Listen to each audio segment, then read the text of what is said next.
Get rockin' and rollin'. Hey everybody, Mariah here. 2020 was a wild year. I don't need to go over all of that. We were all there. Real estate was no different. You might have heard of the wicked hot sellers market we had pretty much every second of 2020. We saw multiple offers, buyers waiving inspection, financing, appraisal, pretty much all contingencies. The first quarter, so January through March, the market was rockin' and rollin'. Basically right out of the gate in 2020, buyers were in a frenzy, fighting over the few homes on the market. At the start of 2020, interest rates were right about 3.72%, and at the time, that was the record low. Since then, they've come down another full percent, but I'm gonna go into that more depth later on. By March and April, as you remember, we were just beginning to realize that COVID might actually be a big deal. March is when the first lockdown was established, and the market began to slow, but only for a couple of weeks while we tweaked the way we do business and became accustomed to the new protocols.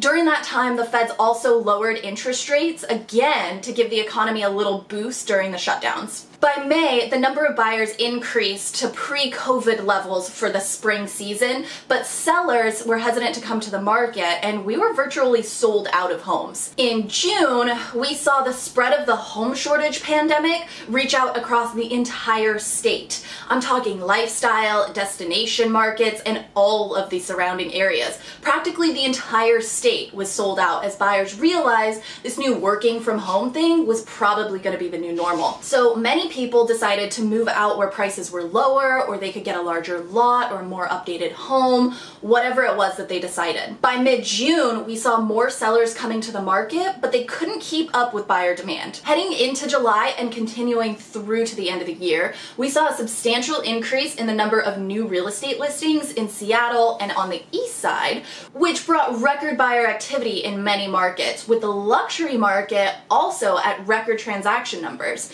Then November's temporary restrictions were brought back, but at that time, we'd already wrinkled out all the bugs and we were pros at selling homes safely, so we remained in full swing through private showings. All of this led to multiple offers for almost every new listing, creating the very best prices and terms for sellers.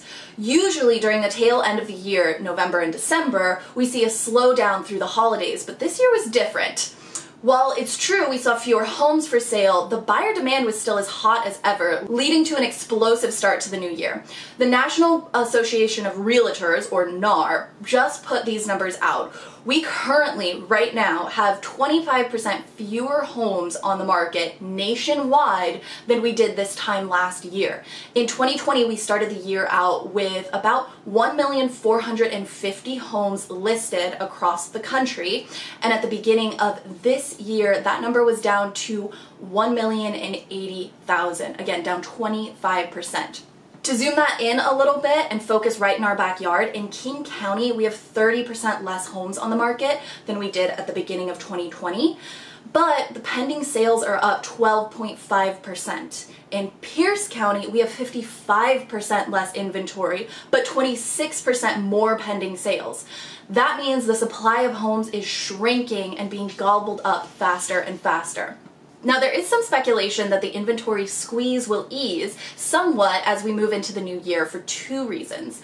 Number one, as the health crisis eases, more homeowners will be more comfortable with putting their homes on the market. And number two is some households that have been financially impacted by COVID will be forced to sell as the forbearance ends and things like that. But will it be enough to quench the thirst of all of these home buyers? I really don't think so. Remember, at the beginning of 2020, interest rates were around 3.72%. Right now, they are a full percent lower, and in some cases, even lower than 2.5%. The gravity of 1% is easy to overlook, but remember that 1% of interest equals 10 to 12% of buying power. So by lowering interest rates, the Feds have effectively given everyone in America a 10% off coupon when purchasing a home. These are the lowest interest rates we have ever seen and are saving people hundreds on their monthly payments. So it's hard for me to see an outcome where there will be so many homes flooding the market that will overwhelm or even satisfy the need from our home buyers. Remember, here in King and Pierce County, we only have about 2 to 3 weeks of inventory. A healthy market, so neither a buyer's or a seller's market, where there's just an equal give and take, has about 6 months of inventory. So months of inventory is how we conceptualize the relationship between supply and demand in the market. Basically, it means at the current rate of absorption, if no more homes come on the market ever again, how long will it take for the active buyers to purchase the active homes for sale? So a healthy market is 6 months of inventory, and locally, we only have about 2 or 3 weeks. I know many people are concerned with how the mortgage forbearance program will play out when suddenly 6 or 8 months of mortgage are due all at once, and suddenly this homeowner is in default with the bank. And realistically, I don't think that will cause a crash. However, it is a much longer conversation than how long I want to make this video, so that's going to be the topic of my next video.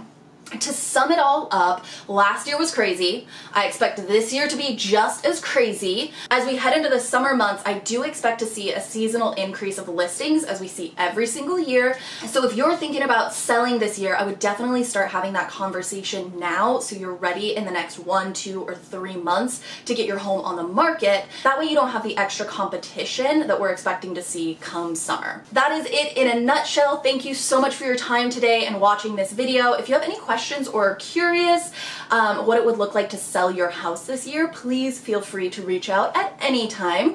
I am wishing you a fantastic weekend, and I will see y'all soon. Bye-bye.